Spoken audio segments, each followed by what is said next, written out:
Hey everybody, welcome to Do You Believe on Paranormal Zone TV. Thank you all so much for joining us on a Sunday afternoon. This is a special show I'm airing today, and I'm really excited to have this topic for the first time in a long time on the haunted Brookdale Lodge, one of my favorite locations in California. And my guests tonight are Don Phillips. He is a paranormal and historical researcher. Hold on, let me show you his picture.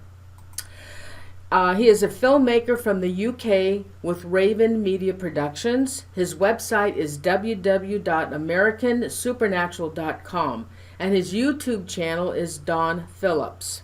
Also tonight, my other guest is Mari A. Porter. She is a historical researcher, a paranormal investigator, founder of Santa Cruz Ghost Hunters, owner of Santa Cruz Haunted Tours, and author of Haunted Santa Cruz, California, and her YouTube channel is Santa Cruz Ghost Hunters. So, before we start the show with our hauntings and talking with Dawn, who is the filmmaker for the upcoming documentary Haunted Brookdale Lodge, I want to ask Mari if she would please talk about the history on the Brookdale Lodge. Hey Noreen, I'd be happy to do so. So the history with the Brookdale Lodge dates back to about the 1890s or so, maybe a little prior. It starts with Judge James Harvey Logan, who was a Superior Court judge of Santa Cruz County. He also was a botanist and inventor of the Loganberry, so it was a raspberry and blackberry mixed together. He was also the president of the Santa Cruz County Bank. So Judge Logan founded Brookdale. He bought up about 365 acres. He also bought up Grover Mill Lumber, the lumber mill that was near Clear Creek. So the story goes, he kind of actually acquired that illegitimately through the bank, which he owned along with his partner, William Jetter, who became the governor of California. He was lieutenant governor of California. So you had Superior Court judge, you had lieutenant governor, plus you had their attorneys. All three kind of scandalously obtained the rights of the Grover Mill Lumberyard illegally in Brookdale. So that's part of the history. Later on, at some point, Brookdale had become cabins and a place of residency where people could go hang out and enjoy themselves and vacation. And after that, in 1924, Judge Logan went ahead and sold Brookdale to Dr. Camp. Now, Dr. Camp was the one who actually created the lodge. He took down a lot of the outbuildings, some of the cabins, and made it more of a functional resort. And at this time is where it became world famous. The Brook Room was built over the creek. So there's a creek running through a dining hall, which is absolutely gorgeous and seats about 300 people. This was what the Brookdale Lodge has become famous for worldwide back in its heyday. It had people such as, Marilyn Monroe visit, James Dean, Joan Crawford, President Herbert Hoover. We had William Boyd, Virginia Bruce, Adolphe Menjou, who was well known for his silent films with Charlie Chaplin. So there was a lot of amazing people that traveled through the Brookdale Lodge, giving it its name. And then it's also been, has had its bad times. It's been on fire a few times. It's changed hands multiple times. It's had been flooded through the creek area, which actually took out all the 300 chairs and dining hall accommodations. That happened at least twice. Someone had tried to blow it up at one point and put a pipe bomb on on the outbuildings where the gas was. I think that was in the 80s. So it's had its ups and downs with its history, and it also had gangster activity. We have Al Capone, who is said to have gone there during the Prohibition days when Camp ran it. There's also a San Franciscan, I should say, mobster by the name of Jimmy the Hat Lanza, and that would have been in the 60s. So, where you had money, you had gangsters. And there was mention of a lot of notorious acts that possibly happened during these times. So that's a bit of the rundown of some of the history. Oh, Mari, what about when this all started? Didn't it start with a lumber mill on that property? It did. It did. It Okay.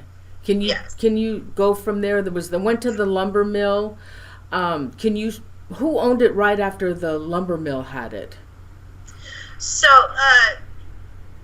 Grover Mill Lumber originally owned it, and Judge Logan was the one who acquired it afterwards. And that kind of ruined his career because it was a whole shady deal. Judge Logan had become notoriously known after that as being crooked, which was really shameful for him because he had this reputation as, basically the mayor of Brookdale. So Logan had made cabins and had done it as a resort for a while there. The original log cabin is still there that you can see. I'm not exactly sure what the date is on that. I'm hoping Mr. Patel, once he's completed renovations, will get a historian in to really actually conclude the exact date of when that was built. Yeah. Actually, it's not that quite, it doesn't really look like that as it did in those days, because it doesn't have the entrance the way it has. And actually that log cabin was starting to rot away. The floorboards had termites, and they had a lot of damage in there. Oh, I'm sure. I mean, it's pretty old, so at least that's one of the most original things to the Brookdale Lodge, because even the Brook Room had burnt down in 1956 and was totally redone. But it was redone after the vision of Dr. Camp, so it still maintained and kept its originality at that time in the 50s. And what about the painting on the outside with James Dean? What was that all about? Okay, so James Dean is believed to have stayed at the Brookdale Lodge, and there was an original mural of James Dean on the outside. Now, unfortunately, the lodge went through a couple different hands, and the former owner, Kakar, had painted over the James Dean, which really ticked off a lot of people, especially in the local community. And then he had it repainted with a really shameful rendition of the original, which pissed off people even more. And Mr. Patel was kind enough to go ahead and went out of his way and found an amazing, talented muralist who did a beautiful depiction of James Dean that is currently now outside on the lodge, and it's on panels, so it's all kind of pieced together on panels, which is great because if it ever does need to get repainted or anything like that, it can be removed as opposed to repainted over, so it's over the wall as opposed to painted on it. Okay. But that is like a very honorary thing because, James Dean had been there, Marilyn Monroe had been there. Marilyn Monroe, she used to be the artichoke queen here in Castroville, which is about 30 miles away from where the Brookdale Lodge is now. So, and that was when she was Norma Jean back in the 40s before she became an official starlet. So we know that she stayed at the lodge as well. I mean, everybody who was anybody would stay at the lodge during its heyday. Yeah, when I met you years ago, let me show them some more old pictures. I met Mari 10 years ago. I used to actually my team had the paranormal team for the Brookdale Lodge. We were the official team, and I met Mari 10 years ago. And, I want to tell you, 10 years ago, if you Googled Brookdale Lodge, a ton of information would be on the web. Lots of information on the history. Today, if you do that, you can't get any of it. It's all gone. What happened to all that history, Mari? I wish I could tell you. And then it's a real shame, because if anybody else checks out the Brookdale Lodge, they won't get that. Now, I want to ask you also, years ago, when we were doing the history on the Brookdale Lodge, I read about the American Indians that lived on that land and the curse that they placed on it. Can you tell us about that? Yes. Actually, we will have to go back to about the 1790. So it wasn't just in the mountain area; it was in Santa Cruz. Period. Allegedly, this is what is believed. Santa Cruz was basically colonized by the Spaniards, who developed a mission, and the mission is known as Holy Cross, which is aka Santa Cruz, Spanish. And the missionaries were converting the Native Americans, the Ohlone, into, their Catholicism beliefs.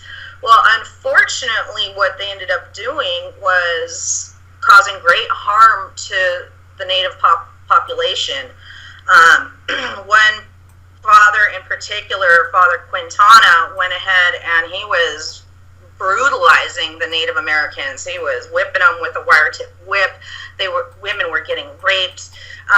Children were getting beaten. It was known as the worst mission in California for what they had done to the Native American populace.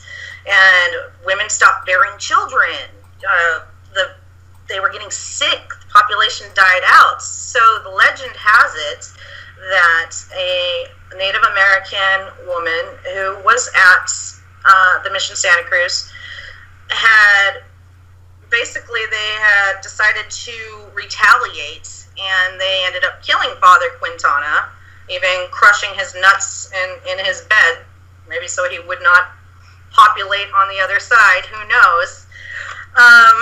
But they ended up killing him, and it is said that this Native American woman went ahead and placed a curse on Santa Cruz County, and it would cause people, next generations, nothing but pain and sorrow and hardship for, their lifetime. That is a legend that is circulated around Santa Cruz County, and particularly in the mountains too, because the mountain populace of the Native Americans were run out, died of sickness as well, or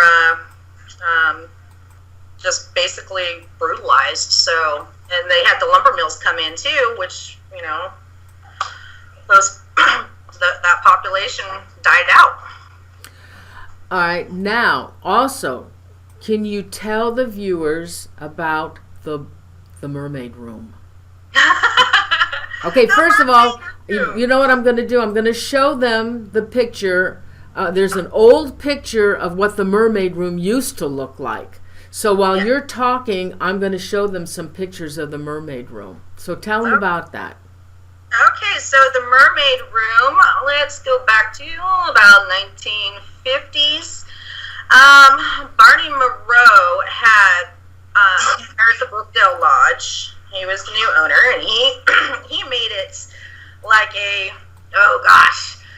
like a little Swiss chalet up there. It was absolutely beautiful. The mermaid room would have young ladies. It was an 85,000 gallon pool, or is an 85,000 gallon pool. It's behind glass, so you could see them swimming on the inside. And he would have, they had young ladies that were dressed as mermaids or in swimsuits, and they would have numbers on their breasts or their their outfits. And the gentlemen folk would go ahead and make silent offers or bids, I suppose, on the young little ladies there, and they would meet in the cabins across the street for, well, you can imagine. Yes. So what is going on? Okay, now I did find a couple of articles on the Brookdale. One was an article saying dislodging the ghosts, eerie events at the hotel rattle owners, and it leads to an exorcism.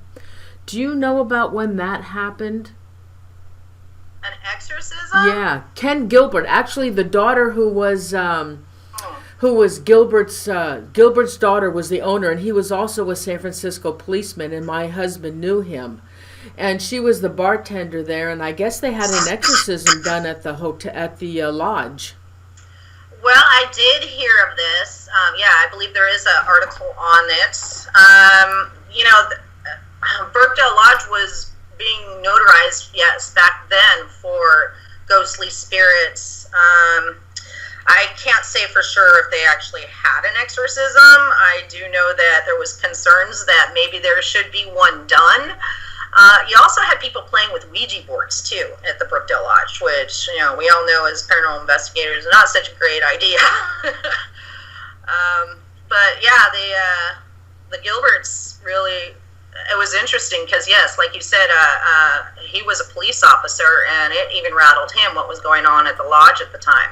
Mm-hmm. So. Do you know why the Gilberts sold the lodge? Did it have anything to do with the hauntings?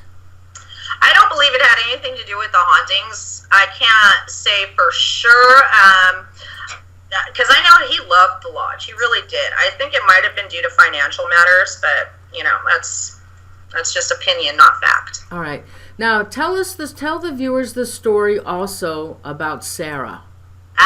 Sarah, little Sarah Logan. So Sarah Logan is the most famous ghost of all at the Brookdale Lodge. She is said to have drowned in Clear Creek, or died at Clear Creek. The thing about Sarah is nobody has been able to find concrete evidence that Sarah Logan has actually existed. I did in-depth research, and Judge Logan never had a niece by the name of Sarah. However, that does not mean that the story's not true or doesn't have any merit to it. I kept digging, and I did find one little Sarah Logan, age 10, who passed away in Alameda. Now, you have to remember that back in the day, Judge Logan was running the mill and whatnot, and people from Alameda, from San Francisco, from San Jose, from Santa Cruz, they would all come to this area to chop lumber. They would have their families with them and travel and set up cabins, tents, and whatnot, and stay the season, and then move on another season. So after researching, I learned that little Sarah Logan of Alameda died of diphtheria. Now, talking to medical professionals, I asked, is it possible if a girl or if someone had fallen in a creek and taken on water back in the 1890s, could they possibly contract diphtheria? And they said, oh, most definitely. So it makes me wonder if Sarah was actually just someone who had a similar name within the Logan family, or maybe was a cousin to Judge Logan, who knows? And their family traveled to Brookdale Lodge, and she may have fallen in the creek, she may have hit her head, she may have gotten sick and later died of diphtheria.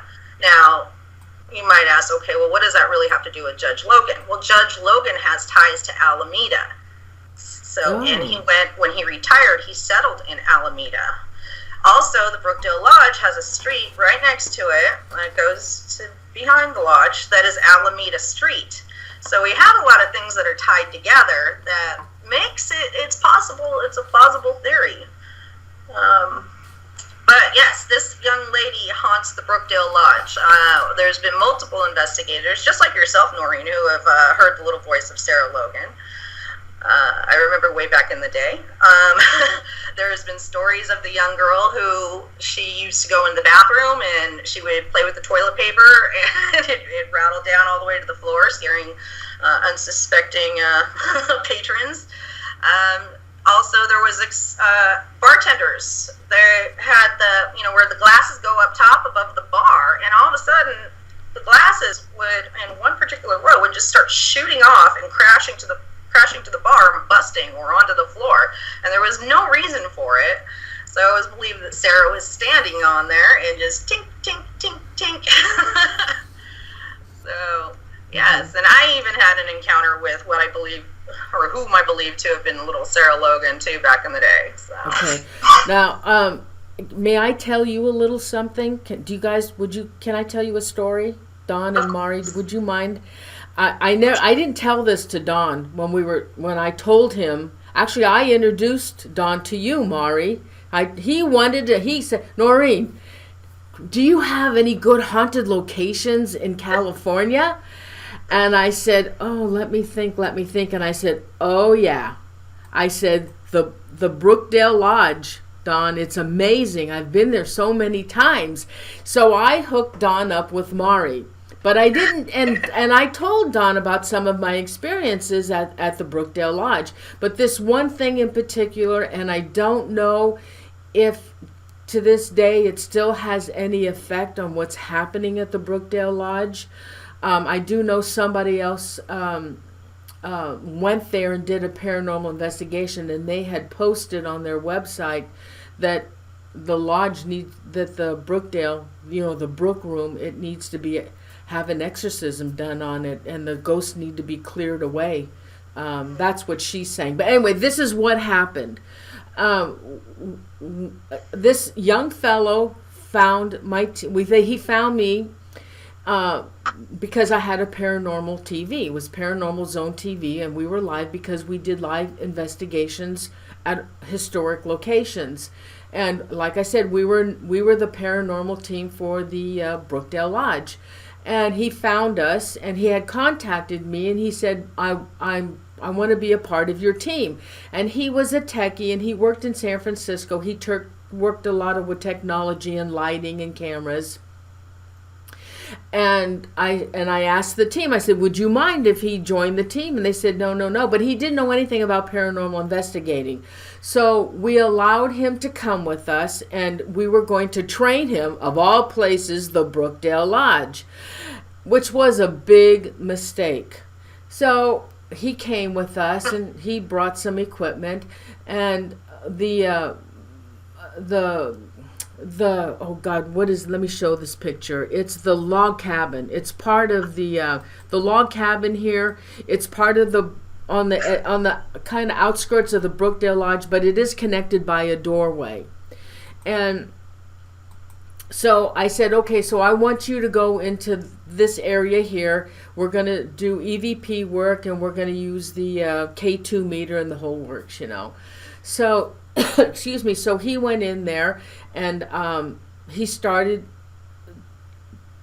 doing EVP work with the other team members that were there.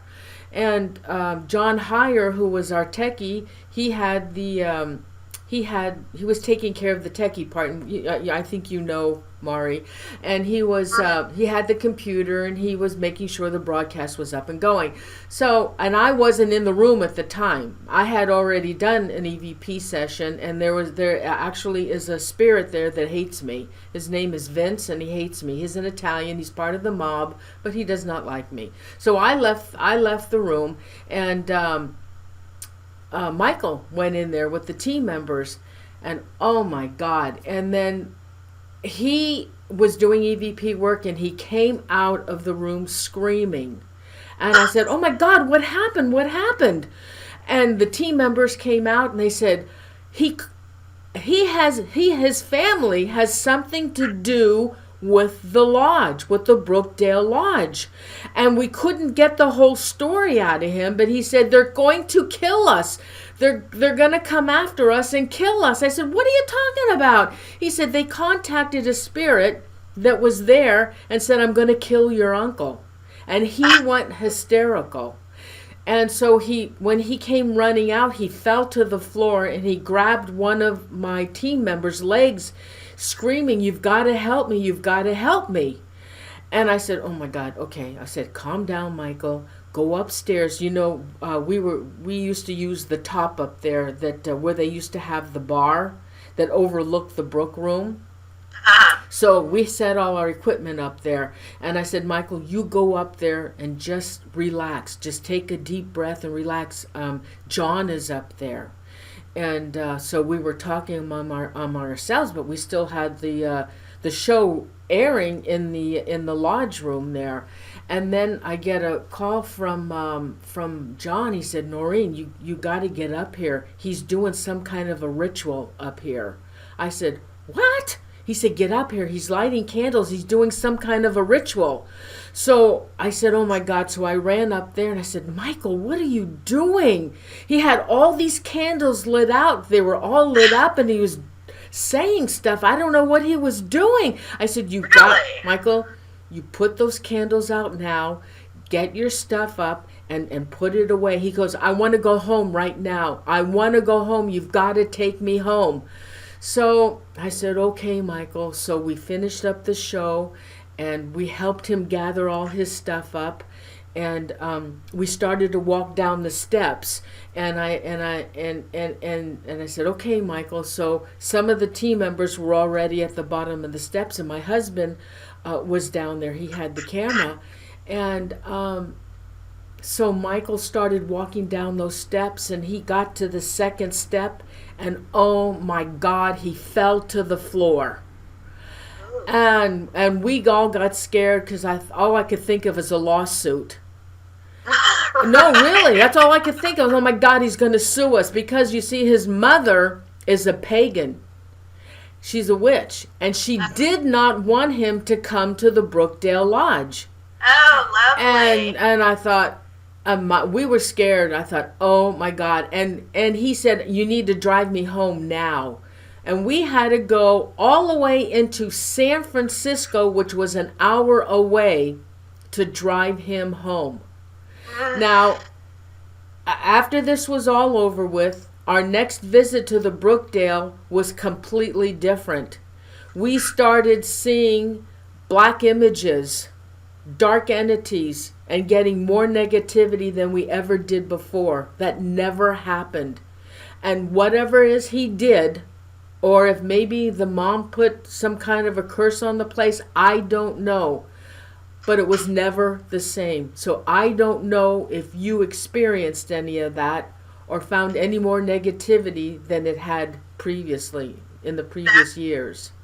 That's interesting, because in 2011 I conducted an investigation at the Brookdale Lodge, and I was with Denise Dalton, who was on Ghost Adventures. She was the former housekeeper.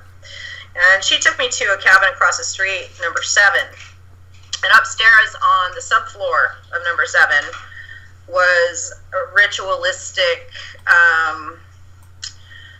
leftovers, I guess you would say. Like someone had been practicing ritualistic things that they really shouldn't have been practicing. So that's interesting you mentioned that, because Santa Cruz, especially in the mountain area, and I love the mountain area. I love the people in the mountains. They're wonderful people. However, you do have an underbelly that is a bit dark. You have people who practice witchcraft or satanic rituals. That is not such a good thing. That's a whole nother story. Okay. All right. So, enough with the history right now. So, let's go into the hauntings with Don and Mari. But I want to talk a little bit more about Don Phillips, okay? Let me show Don again. Hold on. Okay. Don Phillips is the most successful leading paranormal investigator in the UK, who spent the last 3 years working here in America. It was Don who exposed the Keith Lender case after Ghost Adventures declared it as a hoax. Don provided real paranormal phenomena that was taking place at Keith Lender's home, producing a documentary, Demons in Seattle Uncovered. which is, if you have not seen the DVD, oh my God, you have to buy it. It is absolutely breathtaking. It's fabulous what Don uncovered at Keith Linder's home. Don is becoming well-known in the U.S. for his uncanny ability to draw out paranormal phenomena in haunted locations. His communications with the spirits and with remarkable results, and more recently with the upcoming Brookdale Lodge documentary where he teams up with Maury A. Porter and the Santa Cruz Ghost Hunters. So now let's go on to the hauntings. Hold on for a second, let me get the camera. Okay, so Don and Maury, you both had a remarkable investigation at the Brookdale Lodge. So Maury, meeting and working with Don for the very first time, I have 3 questions to ask you. All right. I know you heard of his reputation, so what were your thoughts on meeting him? I was a little nervous. I had not met Don, and until you and I had spoken, I was not familiar with his work in the UK, and looking at how popular he was, I was like, wow, okay, this is interesting. This could be something quite the adventure at the Brookdale Lodge. So it was anticipation, it was nerves, it was, skepticism. Yeah. All right, and number 2, were you skeptical? Yes. I was. When you meet somebody for the first time, you don't know. You don't know if, okay, is this real? Is this not real? And that's common in the paranormal field. We get a little bit of both. So yeah, I met it with a little bit of skepticism, but I like to keep an open mind. All right, now, okay, so did Don live up to his reputation? Yeah, and then some. I was actually really impressed. I mean, I wasn't fully aware of everything he's capable of, or how he works with the spirits. I knew some of the history, but yeah, I was really impressed. I definitely look forward to working with Don in the future. I mean, and he and I just hit it off great. I mean, from day one. So, yeah, very impressed. Well, I can't imagine anybody not hitting it off with Don. He's a lovely man, lovely. All right, so Don, now for you. What about your thoughts prior to hooking up with Maury and her team? I generally, for a long time, I've just worked alone and done private cases, and generally what we would consider to be the worst cases, people enjoying with paranormal phenomena and everything. So I was also a little bit apprehensive because I haven't worked in a team for an awful long time, yet alone, somebody I've never actually met. So I didn't know what to expect. I didn't know how grounded they were. Because, obviously in the paranormal field, there's good investigators, there's bad investigators, and there's some that are just kind of way out there. It was a total breath of fresh air. There was grounded, there was professional, there was polite, accommodating. I can't say enough good things about them. I mean, very quickly, it was obvious we was going to get on. And throughout the week, all of us, me, Maury, Tim, Patty Hale, we just bonded, and we got the job done, and it was an incredible investigation. I am coming back over very soon again to hook up with the Santa Cruz Ghostbusters, and we're going to go on some more adventures. Awesome. All right. Okay, so let's talk about the investigation, the hauntings, the reported activity, and any new discoveries, Don, that you found at the Brookdale Lodge, which I know you have, and if you're able to talk about them. Oh, yeah, I'm quite happy to talk about anything, and Maury can join in at any time. It was quite... The first night we actually arrived for the investigation, everyone was full of anticipation, what we was going to find and everything. I work a lot with energy, and we pulled up in the car park, jumped out, everybody was smiling, and within 2 minutes I just said, guys, this is not going to happen tonight, everywhere is flat. And that's how it played out. We went all over the lodge. I got a couple of few interesting recordings, but again, not the ones that I want, because they're open to interpretation. We think this says, we think that says, so we kind of scrap them. However, the second night, when we arrived at Brookdale Lodge, and I was in the car park, I said to Maury something along the line of, I'm going to put my head on the line. Well, I didn't actually said I'm going to put my balls on the line, didn't Maury? it was just non-stop, wasn't it? Yeah, it was. It was incredible. Absolutely incredible. I look for, I know we've got the electronic voice phenomena, but I tend to look for more my own definition. My categorised as AVP, which is actual voice phenomena, which is a definition that came up a long time ago for recordings and voices which fall outside the category of EVP. These are, well, human sounding voices which come straight out of the air. We got some of them at the Brookdale Lodge. Absolutely fantastic, because that is what I was aiming for. Because when you're not got any actual equipment involved and you're getting a reply straight out of the air to a request, that takes some debunking. You know, so we got a few of them, which is in the documentary. We did an experiment with a balloon where I said, "Can you bring this?" I requested Maury to bring a couple of helium-filled balloons. They was red rather than pink, which was really good. Maury, I was pleased about that. And it was just a case of asking the spirits, "Would you be kind enough to bring this balloon towards me?" Absolutely fascinating footage. On that experiment, it went right up in the air. It went in a direct line. It came down in front of me and stopped literally a foot in front of me. So I was very impressed with that. I don't know, Maury, what else? Just so much. I could sit here and go on for half an hour about... Oh, okay, Don, can you talk about... Okay, now, I don't know how many from California are watching the show and if they're familiar with the Brookdale Lodge, but they used to have a tunnel that was underneath where the Brook Room, where the mermaid room was, and then the opening to that, I think it was with a door. If you went through there, they had collapsed. They had collapsed that tunnel. You couldn't go through it anymore. Did you find any other tunnels? Well, this is the kind of, we had a lot of strange things and things occurring, and it's like Maury says quite often, you know, if we'd have scripted the whole week, it could not have worked out better. One thing after another, and the only thing that frustrated me during the whole week is the heart of the place, the Brook Room. We couldn't investigate it because the water was so fast, it was so loud, it made it impossible. And it was on the last day, or the day before, I think it was the day before, me and I was looking at Maury's research regarding Sarah Logan, the death certificate, what may not occurred, and sort of trying to separate, you know, the facts from rumours. And we was interrupted by Ian Gunner. He says, "Oh, we found a hole in the wall in the book room." It was ridiculous. So I just said, "How big is it? Will I get in there?" Anyway, consequently, it ended up with me crawling in this hole, literally, which was in the wall of the actual brook itself. Scrambling, well, I wasn't scrambling. I could hardly move. I could hardly fit myself in it. Had to see where it went. I went to find out. I mean, there's been lots of rumours about, you know, the gangster years and man-made tunnels. Was it man-made tunnel? Was it just a hole in the wall? When I actually got inside, and this is all in the documentary, it is a proper man-made tunnel.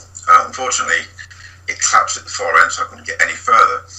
But whilst I was in the tunnel, we had 3 very exciting instances. I got as far as I could go, and I thought, you know what? I'm in this tunnel. The guys on the other side of the brook, it's totally soundproof. You couldn't hear anything.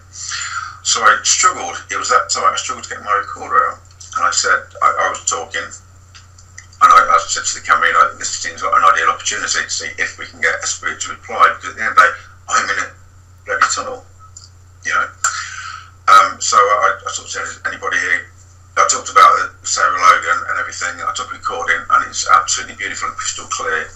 And she said, "This is Sarah." I was absolutely ecstatic with that, because the recording it's not open to interpretation. That's the exact words that's spoken. So very excited by that. I was in radio communication with Maury and Patty. After a while, I was making my way back. I spotted something just on the camera. So I had a look, and it was a pumpkin, a little plastic pumpkin, like a toy pumpkin. Now, I've actually found this and dated it, and it does go back to the 1950s. So, you know, again, I'm very, very excited. I've got this fantastic reply. It was the only thing we could do in the Brook Room because the water was so loud. I called it back a little bit further. Something else caught my eye. It was a bangle. A what? A complete bangle. A bracelet. Oh, a bracelet. Little style bracelet. Well, it was like a bangle style bracelet, wasn't it? Just just little sparkles on it, and I thought, in the night vision and everything, I thought, are they diamonds? What's this? We got out, and it was absolutely incredible. It literally, again, 1940s, 1950s, but what a find in a tunnel. Yeah. That's been there, well, at least for 60 years, if you're going right back to the 50s. A pumpkin, a bracelet, and somebody saying, this is Sarah. So I was quite ecstatic with all that. That really finished the investigation off, didn't it? It was absolutely brilliant. This is all in the documentary. The documentary itself is, okay, I filmed it, but I will say it is brilliant. The content, the evidence is very, very strong. It's very compelling, and it is really good. We had a fantastic time.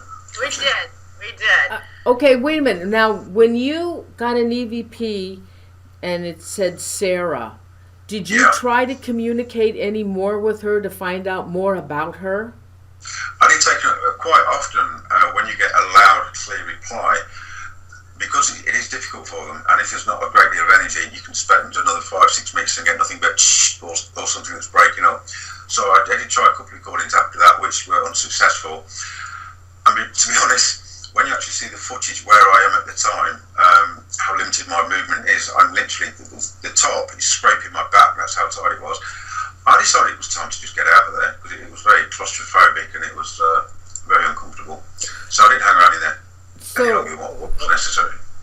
Were you able to contact more than just Sarah? Oh yeah. Alright, I'll let you take over there. I mean, it was non-stop, wasn't it? Yes, because it was so difficult in the Brook Room. So we were actually in the pool area, and Don got a lot of EVPs in the pool area, and it's interesting because you know how water seems to act by spirit activity, and the pool area had oodles of activity. I mean, I was really, really impressed. Because everyone says, oh, it's in the Brook Room, and the Brook Room was just too cold, it was too loud, the energy really wasn't there. But the pool area, there's all sorts of responses to EVPs, and instantaneously. There wasn't just random, though. There was literally, it was in direct relation to a request, Exactly. One instance, there's a lady here, which you commented to give me a name, and this is an example of an AVP, because she said, no, I don't know if this is the Marilyn Monroe, but it's very, very clear, it's a human voice. We was all present. She said, in a lovely voice, Marilyn, and it even had a slight echo because it's in the pool area. So things like that. It doesn't matter how long I do this or how many times I get that. I do love what I call AVP. That is an AVP, an actual voice. And when they come out the air, absolutely fantastic. Right, and the Brookdale Lodge, we didn't get anything that was negative there. I mean, everything seemed to be all positive energy. Because I know, it does have its history that was a little uncomfortable. However, during our time there, it was nothing but positive spirit energy, which we enjoyed. We really did. It was like they wanted to communicate because the lodge had been shut down for so long at that time too. And they really did. I mean, at the end of the day, I say to people, it doesn't matter what equipment I don't tend to use any equipment other than a voice recorder and a camera. Mm-hmm. But that's just the way I work. But it doesn't matter what equipment you've got. You're never going to fool these guys trick them into trying to capture anything because they're fully aware. And second of all, it's them that make the rules and them that pull the strings. Mm-hmm. At the end of the day, it's up to them whether they're going to communicate or if they're going to allow you to capture something. Right. But when we went up to that service corridor, no one had ever been up there before. That was a first for me.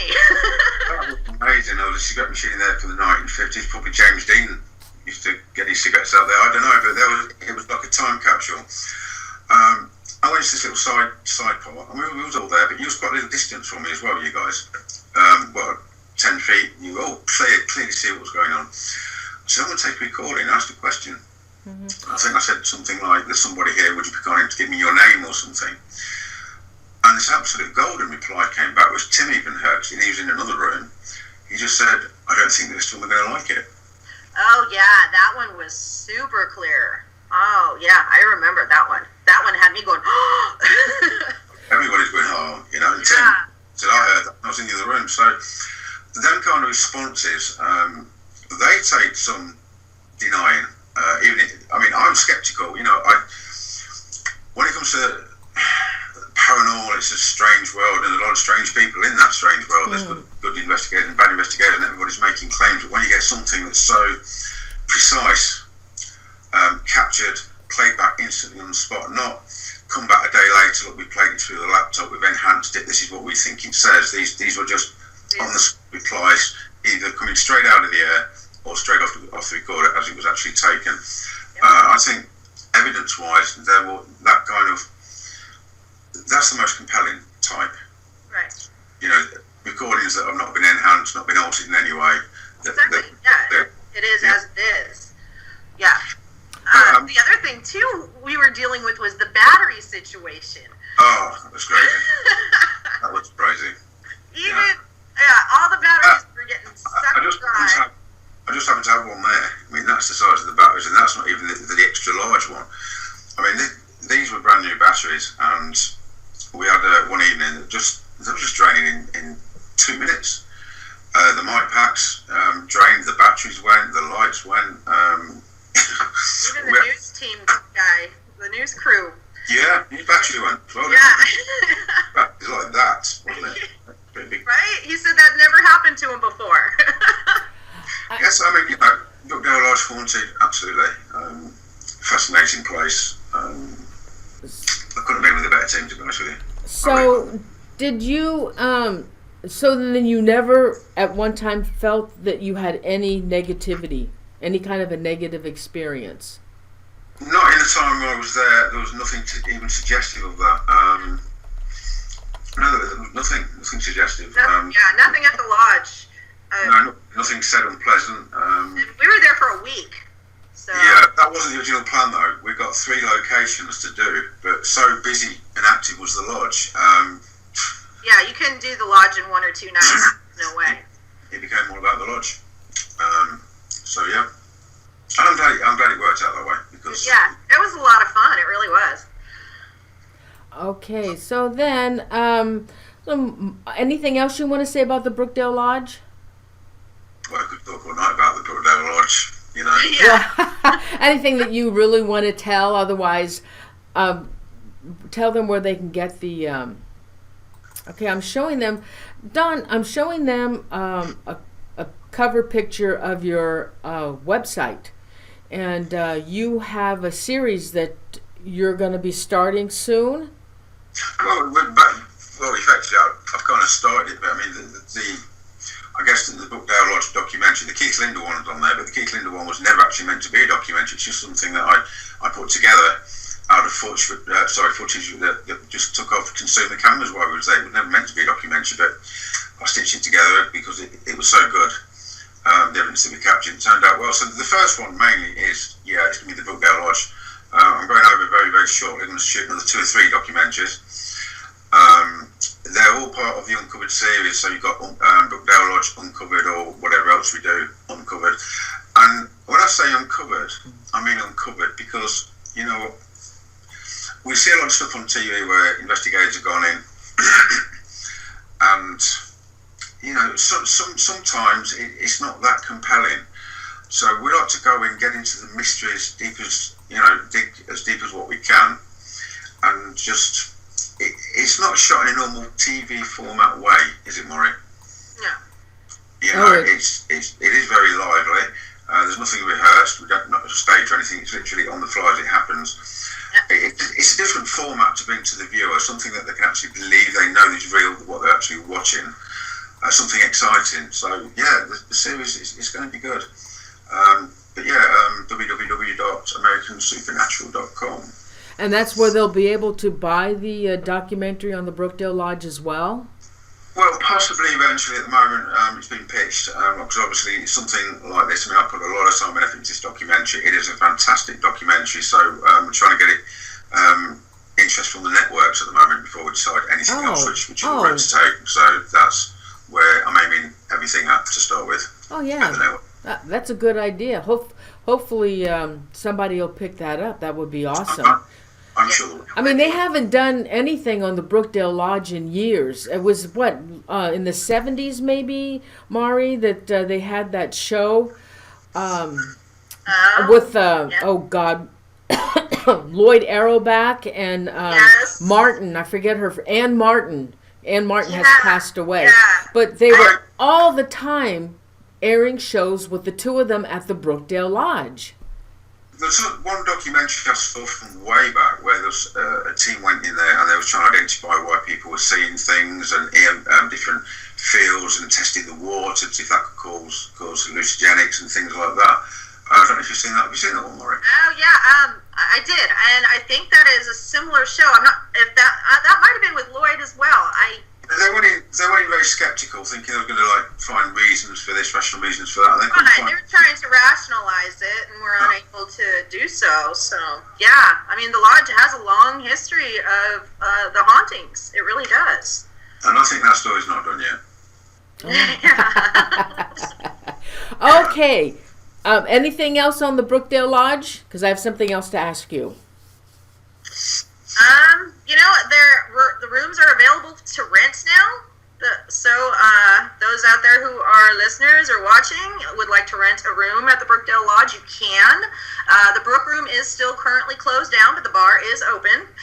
They will be doing renovations on phase 2 for the Brook Room and the additional areas of the lodge this year. But there is something that you mentioned to me yesterday, Maury, which I think is actually quite relevant. What's that? Since the lodge has been opened and been refurbished and people have been in these rooms, have not some guests actually been leaving before their time was up? No way. Actually, yes.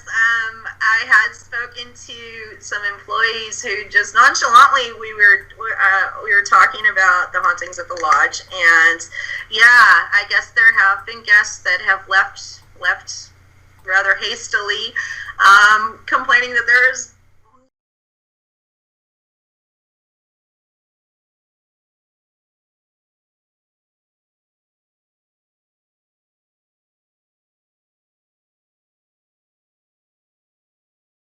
turn on in this one particular room, and there's nobody in there, and these things were happening way back when too. So even before the new headmaster Pravin Patel had acquired the lodge, these events were known to happen at the lodge in the rooms. So yeah, you get people who want to stay there just for the hauntings. There's a lot of them, and then you get people who actually experience the hauntings that really don't want to experience the hauntings. Well, there's one room that used to be extremely haunted. It was I think it was number 46. It was, yes. It was also known as 2209. Added up to 13. Now they renumbered it. However, the housekeeper said the activity that they noticed the most is coming from the room directly beneath it, which is interesting. I remember seeing that room directly beneath it in 2011, and that was probably one of the most terrifying rooms I ever saw because it looked like straight out of a horror movie. The walls were peeling off, or the paint was peeling off the walls. There were bugs in each corner. And there was a lot of moisture in that room too because it's a cinder block wall. So, that could have been a contributing factor, but they're all newly renovated, so they're all beautiful now, but yeah. I'm going to show the viewers a couple of images that I have of how it changed. It's amazing the transformation that the Brookdale Lodge took from this little cabin. And then it just escalated. So I have about 5 pictures I want to show them, and I think the last one I have is the what it looks like today. I remember when it was painted white. I remember that so well. I think with the whole investigation on the Brookdale, I'll just add, I think it might be worth doing another episode on that, because obviously, Tim, Patty, Ian, they all have their own personal experiences as well, and they can't be available here today to actually speak about them, so that might be something to consider in the future. Yeah. I think, get their perspective on things. Yeah, there's always a story to tell at the lodge. It's amazing. Really. All right, so Mari, I understand you took Don to a visit to the Boulder Creek Cemetery, which I have never been to. And this was not planned. So why did you take him here? Well, I used to investigate that cemetery back in 2011, 2010. And this cemetery had a lot of bad, weird things going on. I mean, we would get some really crazy EVPs. There was a negativity about it that was undeniable. I mean, there's shadow people off in the distance. There's, this cemetery was icky. And then I had also seen ritualistic evidence, bones and what looked like animal blood on the headstones. And so somebody was practicing something really, really bad there. I wanted to take Dawn there because I knew that there was still something bad there, and there's a lot of souls that were trapped at that cemetery at the time. And the year prior, before Dawn's arrival, the October prior, an elderly couple went ahead and committed suicide in that cemetery with a note. They were having health problems, financial problems, and they both shot themselves in that cemetery. So it was really important to me to have Dawn there, knowing what I know about him, and to help free who were stuck there and get rid of what was there. You was kind of sneaky because I was too. I'm going to check this cemetery out, and I just thought, okay, strange, but yeah. So we went there the first night. He didn't tell me anything about it, why I was there or anything. I thought it was a bit weird. I thought, why a cemetery? Because that wasn't what we was there to do. And then you wanted me to sort of tell you what I felt and could work out about it. And I was honest with you. I said, well, to be honest, Maury, nothing, because the energy at that point was so low, wasn't it? Right. So we arranged to go back the following night. And I said, look, if I don't work it out by then, you just have to tell me all about it, what's actually going on. But as it happened, the second night we went back, the energy was high, and very quickly I got to get to exactly what the situation was. Right. I think immediately after you started speaking in Latin, is when everything kind of revealed itself. It was almost like it was camouflaged, that area. As we started walking across, literally, because Gunnar, he was filming, wasn't he? Mm-hmm. And I could tell we was entering something. Now, do you know what? People make a lot of claims about things and demons and stuff. I don't tend to do that. But what I do say is, to put it bluntly, a technical term, there is some bad shit out there, but it is very, very rare. But right. on this occasion, there was bad shit, and I mean real, evidential bad shit. As we started to walk across, we'd only just started walking across this area of the cemetery, and I could just feel this coming on, and I just literally turned to Gunnar and said, Gunnar, can you turn the camera off? And he was like really disappointed. I said, this is not for the public. That's not to hype it up. It just wasn't, because I had to do certain things that I wouldn't show publicly. And it all got totally ridiculous, to be honest, didn't it? We started to actually, literally, all of us, excuse me, we could see these little figures in the trees, couldn't we? Yeah. Oh, yeah. They're everywhere. Yeah. Oh, really? 3-4 feet tall. So there was them going on, and then I literally walked around the path area. And I'd actually told Maury that there was something going on there, ritualistic kind of, and there was something. Oh, I was going to ask you. Now, out of the whole cemetery, believe it or not, I walked around the whole cemetery to stop, not in the cemetery, but literally on a path at the side in one particular spot, and I said, this is where they did the ritual, this spot here. And then I worked out actually what they'd actually done, and they did know what they was doing. And later, Maury told me they found bones on graves and all sorts, but I knew I got pretty good, because of what, it's difficult for me to explain to you, but because of what I was feeling that I could identify with, I kind of had a good idea of what they'd actually done. So, I don't want to sound like supernatural, but it resulted in me putting, shall we say, Patty, Maury, and Ian in a place that I made safe. And I said, if anything kicks off, you need to stay here. Do not move, please. Because it's for your safety. You need to stay in here. And this voice came, didn't it? Just fantastic voice, just went, Donnie's right. Like that. And I absolutely loved that because straight away then that got your attention, didn't it? Yeah. Oh, yeah. You heard that, Maury? You heard that? Oh, there was EVPs or voice coming on his digital recorder in response. I mean, there was so many of them. So clear though, just Donnie's right, and it was just sounded like that, and that got everybody's attention because to be honest, they was in a circle. Now I know that sounds, but you know they needed to be in something that I did in that circle. So then I went down and I don't like to use the word challenge, but let's just say what I did I wouldn't recommend anyone to do, but I was confronting something that was there, which was probably there as a result of what had gone on before, and it all got a little bit crazy, didn't it? It did. It got a little bit crazy, you know. But we got it sorted out, and it really was sorted out. I mean, what I really enjoyed about that is the fact that we actually got confirmation, didn't we, that it was sorted out from Becky, who was really loud, really clear. Yeah. I can't even begin to describe actually what went on, but you said, Mike, if we'd have actually made that video, it would have gone viral because you hear about things in cemeteries, but this was the real deal that was actually going on. Yeah, this was the real deal. I mean, and I was so thankful you were there to help them, and I'm glad I took you there because. Just to give you some idea. Sorry, Mike.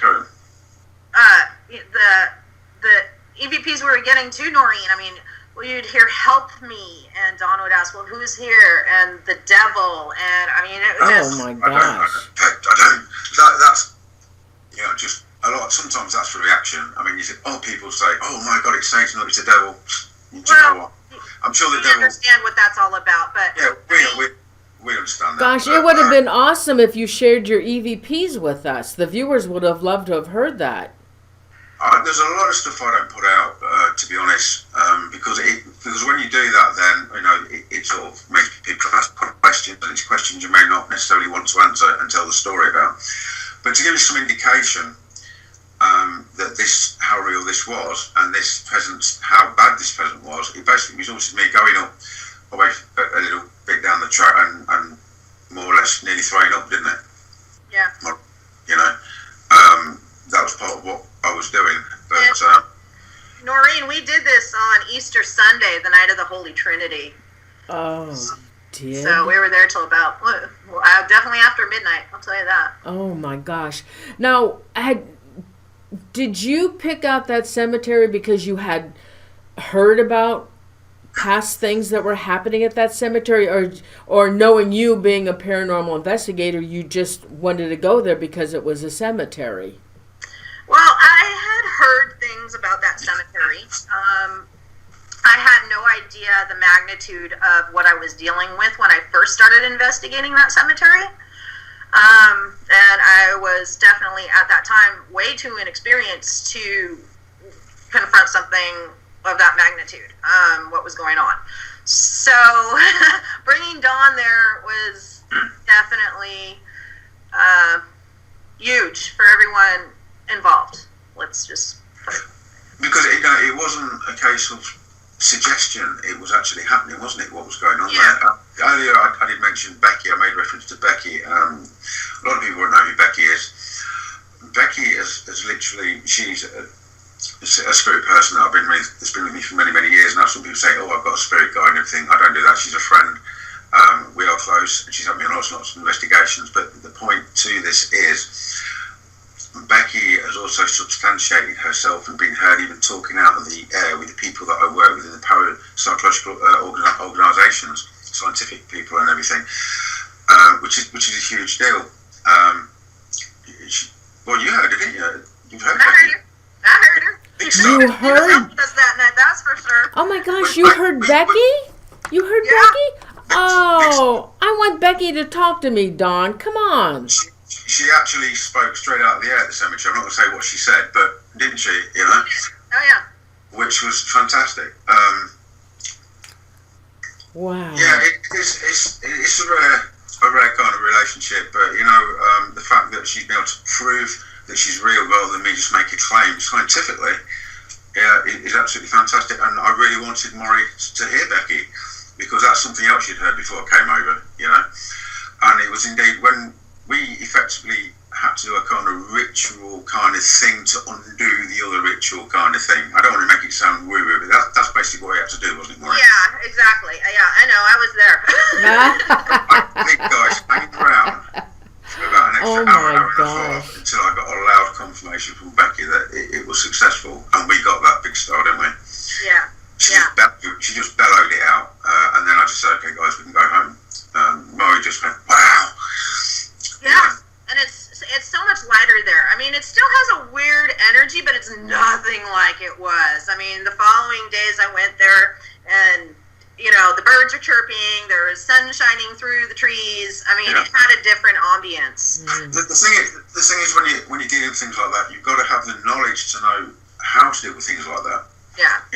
It needs to be knowledge which is much more than a belief system. It needs to be something that works. Now, the only reason I know that works is, well, I won't go into that, but it worked. So we went home very extremely happy, didn't we? Yeah, we did. Definitely. That's awesome. And I love the fact that Becky substantiated herself to you, to Tim, everybody that was on the investigation. They all heard Becky, which was absolutely fantastic. So you know what, it was a tremendous week on many levels, wasn't it? Wow. It was. I mean, there's experiences I can say that were definitely a bit life-changing for me overall. But I wouldn't trade it in. I wouldn't trade it in. Well, I was just going to say, I was saying in all my years of doing what I do, that is only the second time I've had to do anything like that before in a cemetery. That's how rare it is. Yeah. Right? Yeah, that's only the second time. That's how rare that is. Oh, that's awesome. That is awesome. We have 2 questions from the chat room. I guess this one could be for either one of you. Or Tina Kelly, she wants to know, were you touched at the Brookdale Lodge? No, to be honest, I wasn't at all. Was you? I don't believe. Oh wait, I did have something touch me, like right on the back of my shoulder. So yeah, that was like a very deep thing. I think I told you about it. I did in the cemetery though. You remember when the cemetery. I was walking through. Oh, I got that. I said I got that on my arm. Yeah. But not at the lodge, not at all. But Judge Logan, all we found there, the spirit. I mean, what went on there before, I don't know. I can't comment. I wasn't there before. They was all forthcoming, very friendly, and they helped a lot. They helped a great deal. Right. At the end of the day, you fly 5,000 miles to do an investigation. We didn't want to just do an investigation. We needed to tear the place apart and get something really special, and that's exactly what we achieved, wasn't it? All working together, me, you, Patty, Tim, Gunnar. Yeah, exactly. Yeah, I mean, everyone was an important part on this investigation, and Mr. Prabhan Patel for opening the doors to us. And you had John and Hank. Oh my gosh, those were some and Kevin and Jim and all. There are a lot of fantastic interviews. I mean, the guys, everybody all pulled together and made something really special, and it really is something really special. Awesome. Yeah. All right. Another question from the asylum. Don, he wants to know about the door marking experiment.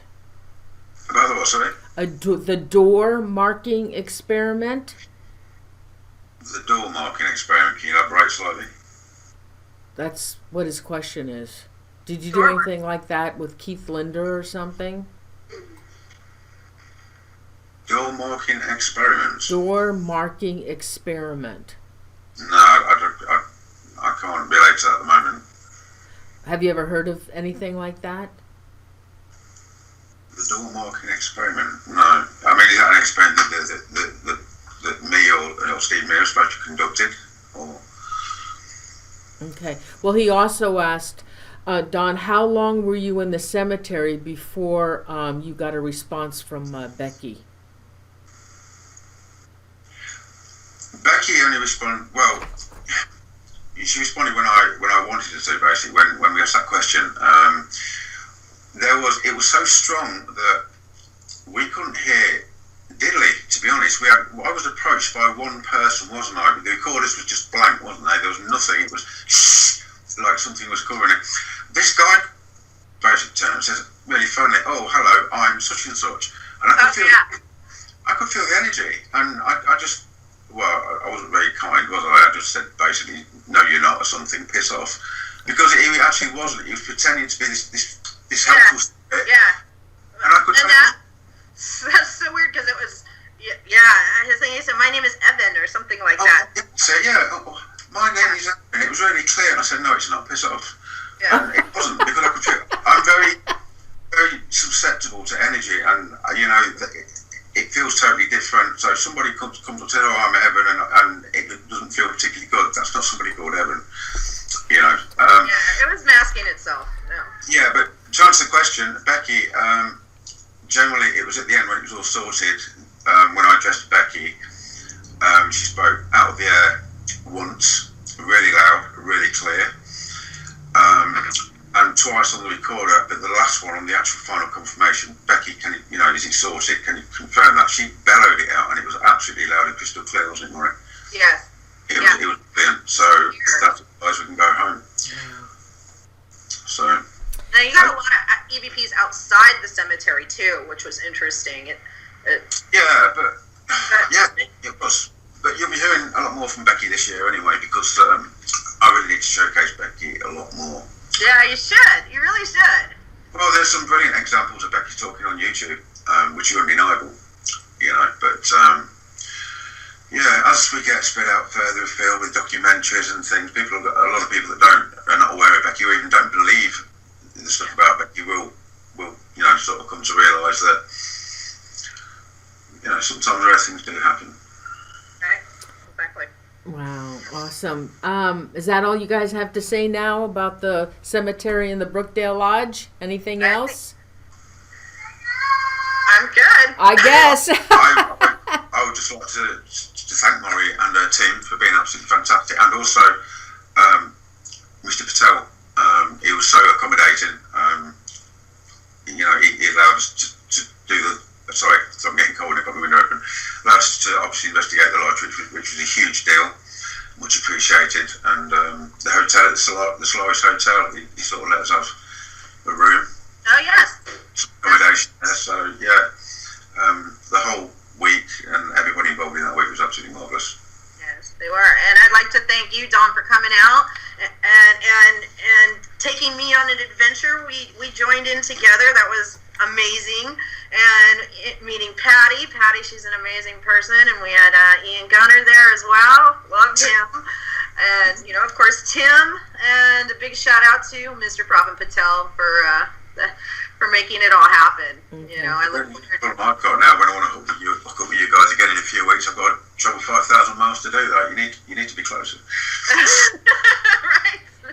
Okay, Asylum is replying back. Okay. Dawn, that you mentioned that there were rooms. Think this is for the experiment doors. I still don't know. Do you know what that is? You mentioned that there were rooms. Think this is for the experiment doors.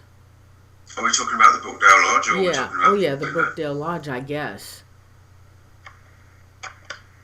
Oh, you marked the doors at the Brookdale Lodge outside of them when we I had asked you which rooms do you think have the most activity? Indoors. The door, yes. And to answer that question, he hit them all. Yeah, Maury kind of put me to the test, because there was like this whole big road, 2 levels of all these rooms. She says, "Oh, one of these is supposed to be more active than the other. Can you just walk up and down and see which ones?" So I did, basically. Interestingly enough, I said, well, afterwards, one of them actually got the one next door, and you said, well, actually, how many rooms is there, Maury? I believe there's 46 altogether. So you had about, a 1 in 46 chance of getting them right.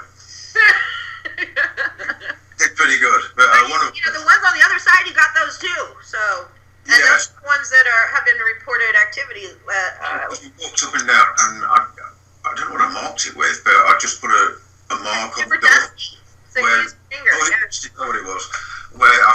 energy coming, emulating from there where I felt it was strong. I just walked down and put another mark on the door. I think it was about 2 or 3.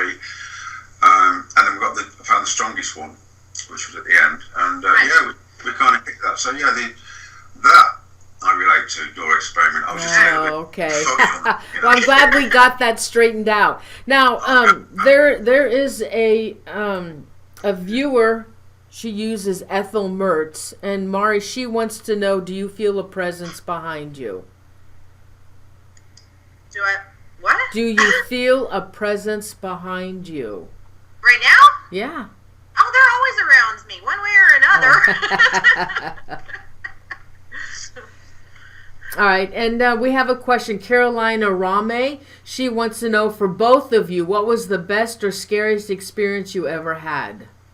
For me, I don't actually do the scary experience thing because nothing phases me when it comes to that.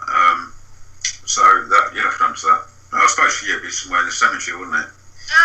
Well, the scariest thing that happened to me was, at the cemetery in about 2011. I brought one of those little dark pieces of crap home with me. So that was kind of freaky because you can see the shadow on and I have cathedral ceiling, so you could see it on the wall, and then the dog just running back and forth, barking, trying to get at it. Fortunately, I was able to get it out of my home. However, that was probably the most scariest. If I did the scary thing, then that would mean that I couldn't do my job properly when I needed to do my job properly. Yeah, I mean, I can't say personally that I get terrified of this kind of stuff. It makes me mad. It's like, because they're like bullies. So. But I don't get nervous or anything. It's what it is. Yeah. Okay, Mari, what about a possible Paracon in 2020 at the Brookdale? That is what I would love to do. I've mentioned it to the headmaster of the Brookdale Lodge, Mr. Pravin Patel, and I want to talk to his manager, Ash, who is a fantastic manager and works with the events. We need to have a Paracon at the Brookdale Lodge. So many people have asked, hey, Mary, can you see if we can get this done? Can we have one here? There's only like 2 available in California, I think in Ione, and then with you, Noreen, at the Hornet. So Brookdale Lodge is going into phase 2, hopefully this year, and I think it's important to have the Brook Room available to people when a Paracon can be created. I know that would bring in not only a lot of business for the lodge, but it would also bring in business for the small business owners in the San Lorenzo Valley. And it would be a huge event. It really would. So anticipation, we're going to keep talking with Mr. Patel. We're going to keep talking to management, see if we can, further discuss doing a Paracon. And then I want to get you involved, Noreen, and those from Alameda, Harvey Altos, and Jeff Dwyer, and of course I'll be flying 5,000 miles, yeah. Yeah, you'll be flying 5,000 miles. We'll get you there, and get speakers and the whole 9 yards. Oh, I would love to go. There's another comment in the chat. Dust Bunny, I see the shadows, but I also see a blonde girl behind, about 10 to 12 years old, not the shadow, it's there too. Looks like it could be a relative to the person in blue. So that must be you, Mari. They see shadows. They see a blonde girl. People talk about haunted locations and haunted this, whilst that may be true, at the end of the day, I think everyone should understand, these guys are, whether people like it or not, they are a part of nature, and as a part of nature, these guys are everywhere. There's no such thing as just a haunted place. Right. Your streets are haunted, your homes can be haunted, you can walk in a store, it can be haunted. And the other thing is that they don't just necessarily just stay there residential all the time. Guys pass through as well. These guys are everywhere. Yeah. Hey Mari, are you gonna do that Paracon live? Would I be able to do it live when you have that Paracon? I think we all need to get involved. You, Harvey, Dawn, everybody, we all need to have a meeting, Pravin Patel, Ash, and see about, how we can all organize this. Because, the Brookdale Lodge is affiliated with Alameda, and it's really important to me that we have our, fellow Alamedians, ghost hunters, be involved in this. And, you also have other experience, with Paracons, Noreen. So, you can, I don't see why not. You can do it live. All right, we'll talk about that. Yeah. Okay. All right. Well, oh gosh, it was such a pleasure. I haven't done the Brookdale Lodge in years, and it was such a pleasure. And I'm so glad, Dawn, that you are creating a DVD, a documentary on the Brookdale Lodge, because it hasn't been done in years. Well, you've never seen one like this, I will quite truly say that. But what I will do, I'd like to actually do a review on that, so you'll be among the first people to see it, Noreen. If you'd be so kind, I'll send it over to you and see what you think. Oh, okay, but I'd be happy to pay for it, Dawn, because I know it costs money. It's not cheap to do these. Yeah, but it's not available because, like I said, I'm pitching for broadcast, which means I can't make it available. But I can submit it for reviews. So if you'd be kind enough, I would appreciate that, and you can let everybody know what you think. Okay. Oh, Dawn, too. In April, when Dawn returns, we're hoping to go ahead and have an event at the Brookdale Lodge and have a little bit of premiere of the documentary. Yeah, we're trying to arrange that, aren't we, at the moment? Yeah, trying to arrange that. If we can do a reveal and actually play the documentary and do a little bit of a presentation, answer questions, I think that would be really worthwhile. Mm-hmm. That would be awesome. That would be awesome. I was just talking to my husband about the Brookdale Lodge, and he'll take me down there, so there's no problem with that. Finding that will pick you up, no problem. I'd be so happy to meet you in person, Don. My goodness. It's overdue, isn't it? Okay, guys. Hey, thank you so much. Well, it was so nice to have a show on a Sunday afternoon. For me, it's 4:30, and it's nice for a change to do a show on a Sunday afternoon. And thank you so much for taking the time out of your schedule. I know it's really late. Don, it's 8 hours difference ahead. Because he's in the UK. Mari, she's Pacific time, same as me. But it was a pleasure to do the show on the Brookdale Lodge, and I want to thank you both so much. Brilliant, thank you very much. Thanks for having us. Thank you. We appreciate it. I'll be talking with both of you. Thank you. Good night, everybody. Good night. Good night. Thank you.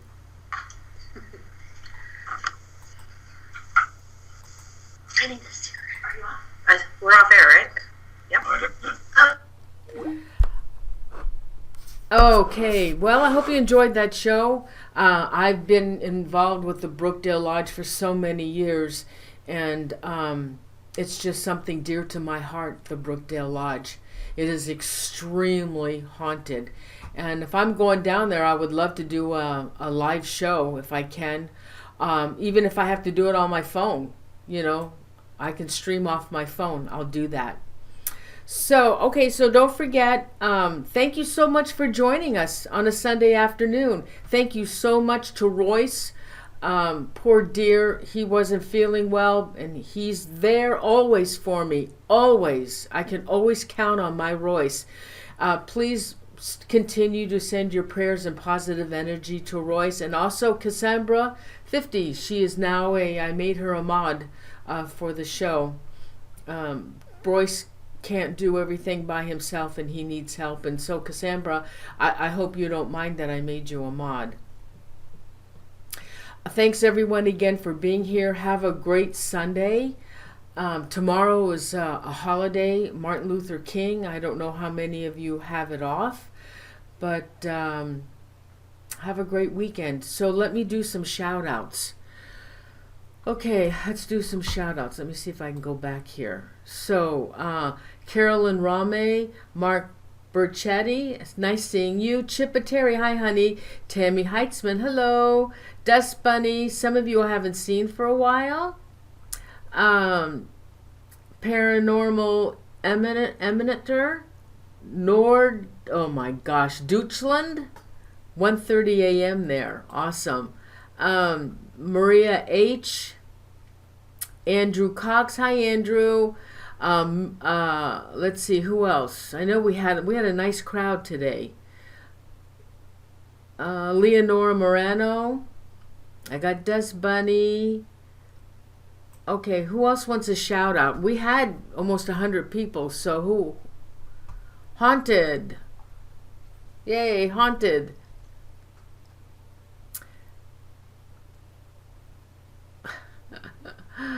Anybody else want to shout out?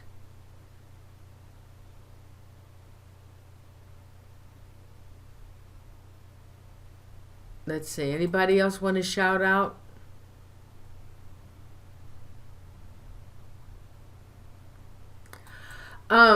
You can contact Carolyn. You can contact Mari. She's on Facebook, and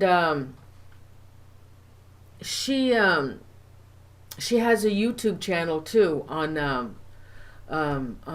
YouTube. It's Santa Cruz Ghost Hunters. Okay, so did I miss anybody? Carol Ethel Mertz. I love the name. Karen Baugh. The Asylum T1A. Thanks, Royce. Did I miss anybody? I'm not sure if oh gosh, I'm not sure if Mari has a I think Mari might have a website. If it is, it would be SantaCruzGhostHunters.com.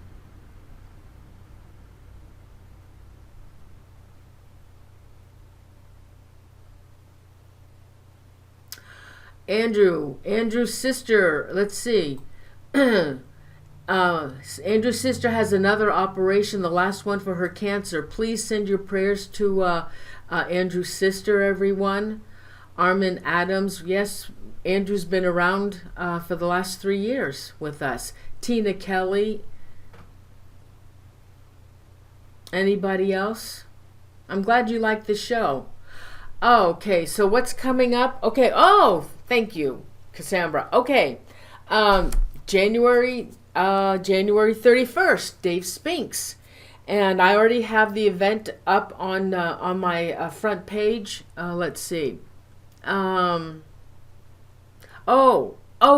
Crosby, how could I forget you, honey? I hope you're doing well. And also Carl White. Thank you. Thank you, Royce. Royce is my right hand. Let's see. Right on my front page, let me see. I've got, let me see what I got set up here. I already have the event set up. I have, with Dave, it's going to be Urgent Legends Myths that turned out to be true. And it's West Virginia monsters. Dave is so heavy into the cryptids and the monsters and the UFOs and the aliens and ghosts. This year he'll have written 5 books, and he's the man for West Virginia. So that will be the show with Dave. And let's see. Oh, Graham's had another friend that died. Oh, I'm so sorry, Graham. Let's see. Then, yes, Vanessa Hogel returns February 21st. Now, if you go to my front page, 2 of those events are already set up, and you can set a reminder. If not, send me an email if you want a reminder to ParanormalZone.tv and click on the tab that says Show Reminder. February 7th, Sean Austin from, he used to do a show with Ralph Sarchi about exorcisms, the devil within or something like that. He was an investigator on that show.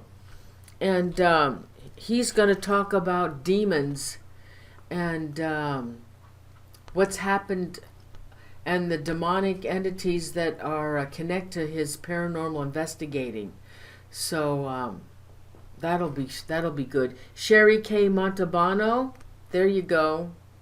So that should be a good show. Actually, Sean sent me a message. He wanted to come on the show again. He is very well spoken, and he's a good guest. And let's see, I'm gonna have. Oh gosh, did I do? Okay, so that's okay. Then February 21st, Vanessa's coming back to do disappearances, the unsolved, vanished people mysteriously disappeared, and unsolved mysteries and murders. Yeah, she'll be back on February 21st. Then I think on March 7th I'm gonna have Jason Hexton, I think his last name. He was the second owner of the original Dybbuk box that he obtained from Kevin Manick. Do you remember Kevin Manick? Who he was on TV. He was featured on TV. Who had the haunted demonic Dybbuk box, and then he sold it, and that person had it on eBay. And Jason Hexton, he bought it from. He was a third owner of the original Dybbuk box. And that Dybbuk box is now in the hands of Ghost Adventures, Zach Bagans. Jason lent it to him. Jason actually did a show with Zach Bagans, and I believe they opened it up. So anyway, I did a show years ago with Jason, and he's going to come back on the show, and we're going to talk about that Dybbuk box and what's going on and what's happening with Zach, since he has it in his possession. But he didn't give it to him. Jason still owns that Dybbuk box. Then on March 21st, Dave comes back again. He's writing a book. He's writing a book on the ghosts and urban legends of West Virginia. So he'll be back to do that with me. And then April 11th, Barry Strom is coming back, and he's going to talk about the Bible, about things in the Bible, like they talk about Adam and Eve. He's going to do his what he does, his channeling, and we'll have questions to ask him about the Bible. So that's all I have scheduled right now. I have, oh God, I got to schedule Robert Murch, who was the expert on the board. Oh God, what do you call that board? You know, that board. Ouija board. He's an expert on the Ouija board, and he has no fear of the Ouija board. He uses it all the time. He's got hundreds. He collects Ouija boards, and I actually met him last year on the Hornet, and I had a picture taken with him. I'll show that when I do the show. He's a lovely person. I really like Robert Murch, and so I'm going to schedule him. I've got a bunch of people who want to come on the show. Anyway, so that's all I have right now for you guys. And Bill Bean is brilliant. He really is an excellent talk. He's so well versed, and he knows so much about a lot of things. And he was a good guest. He's a good guest, and he wants to come back. Anyway, so I'm gonna say good night to you. It's now almost 5 o'clock. And thank you again all for being here. I really appreciate it. And every once in a while, I'll do a surprise show on a Sunday. Oh, hi Zoe Small. Okay, guys. So I'm gonna say good night. Thank you. Give a thanks again to Royce Hinman and Cassandra 50 for being our subs tonight. Our mods tonight, and thank you so much. I'll see you on the 31st, okay? Love you guys. Don't forget, you can always go to my front page to see the upcoming shows, and you can click on set a reminder, okay? I think I got everybody that's still left in the chat room. So Hi, Tipiteri. Okay, so I'm gonna go. I love you guys. So I'm gonna click off now. Okay. See you in about a week. Okay. Yeah, in another week, a week and a half. Love you guys. Thank you so much for being here. Love you. Good night. Oh, and please don't forget to subscribe if you haven't done so, and give the show a like. I'd appreciate it. Good night. Love you.